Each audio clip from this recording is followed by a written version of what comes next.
Welcome to our channel student. আজকে আমি বায়ুমণ্ডল যে চ্যাপ্টারটা আছে, যে টপিকটা আছে, সেটা বিভিন্ন কম্পিটিটিভ এক্সামে বিভিন্ন প্রশ্ন আসে। সেই প্রশ্ন থেকে, সেই চ্যাপ্টারটা থেকে আমি আজকে গুরুত্বপূর্ণ 40টা কোশ্চেন নিয়ে আলোচনা করব। ঠিক আছে, চলো দেখা যাক কি আছে। প্রথম দেখো, ড্যাশ হলো টপোস্ফিয়ারের উচ্চতায় 12,000 মিটার ওপরে পশ্চিমী বায়ুর একটা সরু বেল। এদের গ্রীষ্মকালে 100 কিলোমিটার ঘন্টা থেকে শীতকালে 184 কিলোমিটার পার ঘন্টা পর্যন্ত পরিবর্তিত হয়। মানে আমাদের বিভিন্ন স্তর আছে, টপোস্ফিয়ার, স্ট্র্যাটোস্ফিয়ার, মেসোস্ফিয়ার, এগুলো আছে। তো এটা টপোস্ফিয়ারে লক্ষ্য করা যায়, ঠিক আছে, এই জিনিসটা। তো এটার মধ্যে কোনগুলো লক্ষ্য করা যাচ্ছে, এবং যার উচ্চতা কিন্তু 12,000 মিটারের ওপরে, এবং এটা একটা সরু বেল্টের মতো অংশ। এদের গ্রীষ্মকালে বেগ থাকে কিন্তু 100 থেকে 184, এবং শীতকালে থাকে 184। তো এটা কিন্তু আমাদের কারেক্ট অ্যান্সার হয়ে গেল জে স্টিম। এই জে স্টিম কিন্তু আমাদের টপোস্ফিয়ারে লক্ষ্য করা যায়। ঠিক আছে, এখানে ঘূর্ণিঝড়, হ্যারিকেন, ডেরোকা, এগুলো তো এক একটা ঘূর্ণিঝড়ের নাম, তাই তো? এগুলো কিন্তু আমাদের টপোস্ফিয়ারে লক্ষ্য করা যায় না। ওকে, চলো দেখা যাক এরপরে কি আছে। ডোলড্রামের অর্থ কী? তো ডোলড্রাম কথার অর্থ, যেটা আমাদের নিরক্ষীয় অঞ্চলে লক্ষ্য করা যায়, এই ডোলড্রাম মানেই হচ্ছে আমাদের আইটিসিজেড যাকে বলে থাকি। ঠিক আছে, তো এর অর্থই হচ্ছে একটা শান্ত জলবায়ু অঞ্চল। আচ্ছা, আমি একটু বলে দিই, এইগুলো শুধুমাত্র কিন্তু এখানে লেখা আছে বলে আরআরবি, এনটিপিসি এক্সামেই, রেলের এক্সামে ইম্পর্টেন্ট এমন নয়।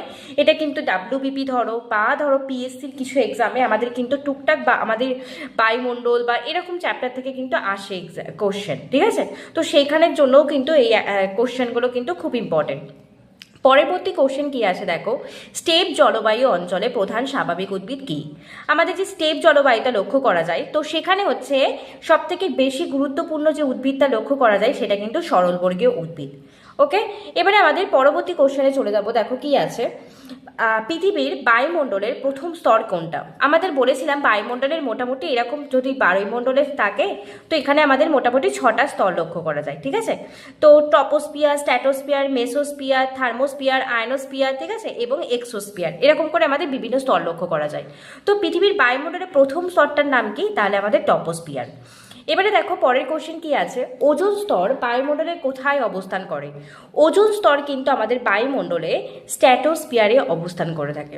ওকে, তারপরে কোশ্চেন দেখো কি আছে, বায়ুমণ্ডলের কোন স্তর বেতার তরঙ্গ প্রতিফলিত করে? আমাদের যে এতগুলো স্তর আছে, তাই তো, সেখানে কিন্তু বেতার তরঙ্গ প্রতিফলিত হয় একমাত্র কিন্তু আয়নোস্ফিয়ারে। এই স্ট্র্যাটোস্ফিয়ারকে আমরা কিন্তু ক্ষুদ্রমণ্ডল বলে থাকি, ক্ষুদ্রমণ্ডল বলে থাকি। ঠিক আছে, স্ট্র্যাটোস্ফিয়ারকে কিন্তু আমরা শান্তমণ্ডল বলে থাকি, আর ক্ষুদ্রমণ্ডল বলি টপোস্ফিয়ারকে। ঠিক আছে, তো এখানে কিন্তু আমাদের তাহলে লক্ষ্য করা যাচ্ছে বেতার তরঙ্গ আয়নোস্ফিয়ারে। পরবর্তী কোশ্চেন কি আছে দেখো, অ্যাস্তনোস্ফিয়ার কি? অ্যাস্তনোস্ফিয়ার হলো পৃথিবীর ম্যান্টেল নাকি পৃথিবীর কাস্ট ম্যান্টেলে লক্ষ্য করা যায়, পৃথিবীর ফার্স্ট নাকি পৃথিবীর কেন্দ্রে? এই অ্যাস্তনোস্ফিয়ার আমাদের জানি ভূত্বকের 3টি স্তর আছে, তাই তো, ক্রাস্ট, ম্যান্টেল, আর একটা কি, কোর। এই অ্যাস্তনোস্ফিয়ার কিন্তু ম্যান্টেলে লক্ষ্য করা যায়, এবং কোন ম্যান্টেলে লক্ষ্য করা যায়? আপার ম্যান্টেলে। আমাদের ম্যান্টেলের দুটো প্রকার, আপার আর লোয়ার, সেখানে কিন্তু আপারে লক্ষ্য করা যাচ্ছে ম্যান্টেল, এই অ্যাস্তনোস্ফিয়ার। দেখো পরের কোশ্চেন কি আছে, নিচের কোনটিতে অ্যাস্তনোস্ফিয়ারের অবস্থান? তাহলে অ্যাস্তনোস্ফিয়ারের অবস্থান নিশ্চয়ই বায়ুমণ্ডলে নয়, লিথোস্ফিয়ারেও নয়, লিথোস্ফিয়ারের ওপরে নয়, কিন্তু লিথোস্ফিয়ারের নিচে কিন্তু আমাদের প্রথমে লিথোস্ফিয়ার আছে, তারপরে কিন্তু যে স্ফিয়ারটা আছে সেটা কিন্তু অ্যাস্ট্রোনোস্ফিয়ার। তাহলে আমাদের লিথোস্ফিয়ারের নিচে কিন্তু এই অ্যাস্ট্রোনোস্ফিয়ার অবস্থান করছে। পরবর্তী কোশ্চেন দেখো কি আছে, পৃথিবীর বায়ুমণ্ডলের সবচেয়ে নিম্নতম স্তর কোনটা? প্রথম স্তর যেটা, সেটাই তো সবচেয়ে নিম্নতম, আমি একটু আগে দেখিয়েছিলাম না? তো সেটাই হচ্ছে আমাদের টপোস্ফিয়ার।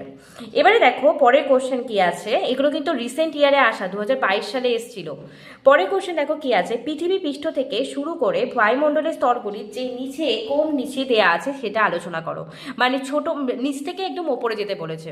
তো প্রথম স্তর টপোস্ফিয়ার আছে, তারপর স্ট্র্যাটোস্ফিয়ার, তারপর দেখো মেসোস্ফিয়ার, তারপর আয়নোস্ফিয়ার, তারপর এক্সোস্ফিয়ার। তাহলে 1, 2, 3, 4, 5টা আমাদের কিন্তু স্তর লক্ষ্য করা যাচ্ছে। ঠিক আছে, এবারে আমাদের চলে যাবো 11 নম্বরের প্রশ্নে। 11 নম্বর প্রশ্নটা কি আছে দেখো, নিচের কোনটিতে বায়ুমণ্ডলের উচ্চতম স্তর? আমি একটু আগেই আমাদের যে পরপর করে স্তরগুলো পড়লাম, তাহলে বায়ুমণ্ডলের সব থেকে উচ্চতম স্তর আমাদের কোনটা হবে? আমাদের কিন্তু এক্সোস্ফিয়ার হবে।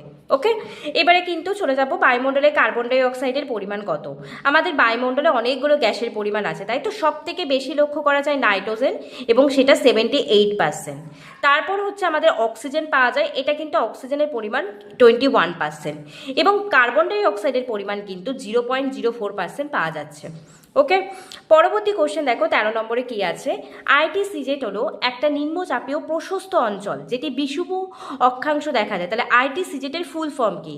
আইটিসিজেডের ফুল ফর্ম হয়ে গেল ইন্টার ট্রপিক্যাল কনভার্জেন্ট জোনস। পরবর্তী কোশ্চেন কি আছে 40 নাম্বার। ডোলড্রামস হলো চাপ অঞ্চল বা বিষুব রেখার চারদিকে অবস্থিত যেখানে বায়ুরা শান্ত থাকে। তো ডোলড্রাম একটা কি অঞ্চল? তাহলে একটা শান্ত অঞ্চল, তাই তো? এখানে বায়ুটা কেমন থাকে? তাহলে নিম্ন থাকে, নিম্ন চাপ অঞ্চলে লক্ষ্য করা যায়। এটা কোন অঞ্চলে লক্ষ্য করা যায়? নিম্ন চাপ অঞ্চলে। 15 নম্বর আমাদের প্রশ্ন যে আছে সেটাতে আমরা চলে যাবো এবারে। 15 নম্বরে দেখো কি আছে। ওজোন স্তরে ধ্বংসের জন্য নিচের কোনটা সঠিক নয়? আমাদের ওজোন স্তরটা কোথায় লক্ষ্য করা যায়? আমাদের সেকেন্ড লেয়ার স্ট্র্যাটোস্ফিয়ারে কিন্তু এটা লক্ষ্য করা যায়, এই ওজোনোস্ফিয়ারটা। ওকে, তো ওজোন স্তর ধ্বংসের জন্য সঠিক নয় কি? কোনটা নয়? নয় বলেছে কিন্তু, এটা ভালো করে লক্ষ্য করবে। পৃথিবী সূর্য হতে প্রচুর আল্ট্রাভায়োলেট বা অতিবেগুনি রশ্মি পায়। সূর্য থেকে যে রশ্মিটা আসে আল্ট্রাভায়োলেট রে, সেটাই তো আমাদের ওজোন স্তর আমাদেরকে রক্ষা করছে, তাই না? তো এটা আমাদের ঠিকই আছে, এটা ট্রু আছে। তার মানে আমাদের এটা অ্যান্সার হবে না। তারপরে দেখো বিশৃঙ্খলা অন্য অনাক্রমণতার অভাব, এটা আমাদের হতে পারে ত্বকে ক্যান্সার, তাই তো? এটা ওজোন স্তর সম্পর্কে, কিন্তু সুনামির সাথে কিন্তু ওজোন স্তরের কোনো সম্পর্ক নেই। তাহলে আমাদের কারেক্ট অ্যান্সার অপশন বি হয়ে গেল। 16 নম্বরটা কি আছে দেখো। ওজোন স্তর পাতলা হতে থাকলে কি ঘটবে? আমাদের যদি ওজোন স্তরটা পাতলা হতে থাকে তাহলে কি হবে? আমাদের ওজোন স্তর যখন পাতলা হবে তখন কিন্তু আমাদের চামড়ায় ক্যান্সার বাড়বে। তারপরে কোশ্চেন কি আছে দেখো। 17 নম্বরে চলে যাই। নিচের কোন স্থানে টপোস্ফিয়ার সবচেয়ে বেশি পুরু থাকে? আমাদের তো বিভিন্ন আমাদের মেরু অঞ্চল আছে, তারপর বিভিন্ন অঞ্চল আছে, তাহলে টপোস্ফিয়ার কিন্তু সব থেকে বেশি পুরু থাকে কোথায়? বিষুব অঞ্চলে। বিষুব অঞ্চলে কিন্তু টপোস্ফিয়ার সবচেয়ে পুরু থাকে। এবারে দেখো 18 নম্বর প্রশ্নটা কি আছে। ওজোন গহ্বর কোথায় অবস্থিত? ওজোন গহ্বর কিন্তু আন্টার্কটিকার উপরিভাগে অবস্থিত। ঠিক আছে, পরবর্তী 19 নম্বর কোশ্চেন কি আছে। টপোস্ফিয়ারকে স্ট্র্যাটোস্ফিয়ার থেকে আলাদা করেছে কে? আচ্ছা, আমি এখানে ধরি এটা টপোস্ফিয়ার আছে, ঠিক আছে, আর এটা স্ট্র্যাটোস্ফিয়ার। ঠিক আছে, টপোস্ফিয়ার থেকে এটা টপোস্ফিয়ার আমরা ধরলাম, আর এটা স্ট্র্যাটোস্ফিয়ার। যে রেখাটা মানে যে অঞ্চলটা আলাদা করেছে সেটাকে আমরা বলে থাকি টপোপোজ। তেমনি স্ট্র্যাটোস্ফিয়ার থেকে মেসোস্ফিয়ারকে আলাদা করেছে স্ট্র্যাটোপোজ। ঠিক আছে, তো মেসোস্ফিয়ার থেকে আয়নোস্ফিয়ারকে আলাদা করেছে মেসোপোজ। এরকম করে এই পজগুলো কিন্তু এক একটা স্তরকে আমাদের আলাদা করছে। পরে কোশ্চেনে চলে যাবো এবারে। দেখো চিনুক, যার অন্য নাম স্নো ইটার। স্নো ইটার বা তুষার খাদক কোন মহাদেশে অবস্থিত? এই চিনুক কিন্তু আমাদের উত্তর আমেরিকাতে অবস্থিত। ঠিক আছে, পরে কোশ্চেন দেখো কি আছে। নিচে কোন চিহ্নটি গরম এবং শুষ্ক মরুভূমির ওপরে বায়ুর ভার সম্বন্ধে সঠিক? এটা কিন্তু কোপেনের জলবায়ু থেকে কোশ্চেন দিয়েছে, তো এটা সিটি হবে, কন্টিনেন্টাল ট্রপিক্যাল। ঠিক আছে, এটা আমি পরে আলোচনা করে দেবো তোমাদের পুরো কোপেনের ক্লাসিফিকেশনটা যখন আলোচনা করব। পরে কোশ্চেন কি আছে। বায়ুমণ্ডলে কোন স্তরে ওজন লক্ষ্য করা যায়? ওজন তার মানে ওজন গ্যাস যেখানে লক্ষ্য করা যায়, তার মানে আমাদের স্ট্র্যাটোস্ফিয়ারে লক্ষ্য করা যাচ্ছে, তাই তো? 23 নম্বর কোশ্চেন দেখো কি আছে। নিচের কোনটি সুমেরু প্রভা বা উত্তর মেরু শিখা সম্বন্ধে সঠিক? ঠিক আছে, সুমেরু প্রভা কি? এটা একটা আলোর ছটা একটা সময় লক্ষ্য করা যায়। ঠিক আছে, এটা একটা সুন্দর আলো যা পৃথিবীর আকারে দৃশ্যমান হয়ে থাকে, আকাশে দৃশ্যমান হয়। 24 নম্বর কোশ্চেনটা কি আছে। বায়ুমণ্ডলে কোন স্তর নিম্নতম ঘনত্বযুক্ত? সব থেকে নিম্নতম ঘনত্বযুক্ত আমাদের কোন স্তর? এক্সোস্ফিয়ার আমরা বলে থাকবো। ওকে, পরবর্তী কোশ্চেন দেখো কি আছে। বিদ্যুৎ চমকানোর ফলে বায়ুমণ্ডলে কোন গ্যাস সেটে যায়? বিদ্যুৎ চমকানোর ফলে যে গ্যাসটা সেটে যায় সেটা কিন্তু আমাদের নাইট্রোজেন গ্যাস হবে। নেক্সট কোশ্চেন 26 নম্বরে কি আছে দেখো। নিচের গ্যাসগুলির মধ্যে কোনটি বায়ুমণ্ডলে তিনটি প্রক্রিয়ায় যথা দহন, প্রস্বেদন এবং নাইট্রোজেনের অক্সাইড গঠনে ব্যবহৃত হয়? এটা কোনটা ব্যবহৃত হচ্ছে? আমাদের অক্সিজেন কিন্তু ব্যবহৃত হচ্ছে। বায়ুমণ্ডলে কার্বন ডাই অক্সাইডের পরিমাণ কত? আমি কিন্তু একটু আগেই করালাম, কার্বন ডাই অক্সাইডের পরিমাণ 0.04%। রিপিটেড কিন্তু অনেক কোশ্চেনেই হয়, তার জন্য এগুলো পড়লে কিন্তু তোমাদের সুবিধাই হবে। দেখো বায়ুমণ্ডলে নাইট্রোজেনের শতকরা কত? সব থেকে বেশি যেটা লক্ষ্য করা যায় নাইট্রোজেন, সেটা কিন্তু 78% বলেছে। নেক্সট কত নম্বর কোশ্চেন? 29 নম্বর কোশ্চেন। বায়ুমণ্ডলে কোন বক্তব্যটি কোরিয়েলিস শক্তির ক্ষেত্রে সঠিক নয়? কোরিয়েলিস বলটা কি? এটা একটা অক্ষাংশের জন্য আমাদের পৃথিবীর যে আবর্তন তার জন্য দায়ী যে বলটা সেটাকেই আমরা কোরিয়েলিস বল বলে থাকি। তো এটা অক্ষাংশের কোনো কোণের সঙ্গে সমানুপাতিক হয়ে থাকে এবং এটা একটা মেরু অঞ্চলে সবচেয়ে বেশি হয়ে থাকে। ঠিক আছে, নিরক্ষীয় অঞ্চলে কিন্তু এই কোরিয়েলিস বলের মান সবচেয়ে কম আর মেরু অঞ্চলে বেশি হয়ে থাকে, এটা মাথায় রাখবে। আর এটি বিষুব অঞ্চলে থাকে না মানে কি? কম।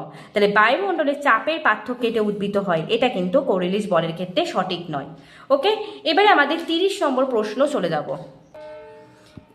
30 নম্বর প্রশ্নটা কি আছে, সূর্যের অতিবেগুনি রশ্মির বিকিরণ থেকে পৃথিবীকে কে রক্ষা করেছে? ওজোন কিন্তু রক্ষা করেছে। সেটা কোন স্তরে রয়েছে? স্ট্র্যাটোস্ফিয়ার, তাই তো? পরবর্তী কোশ্চেন কি আছে দেখো, পৃথিবী পৃষ্ঠে সবচেয়ে নিকটতম স্তর কোনটা? ট্রপোস্ফিয়ার বলে থাকি। বায়ুর চাপ কাকে বলে? বায়ুমণ্ডলের যে চাপ সেটাকে আমরা কিন্তু বায়ুর চাপ বলে থাকি।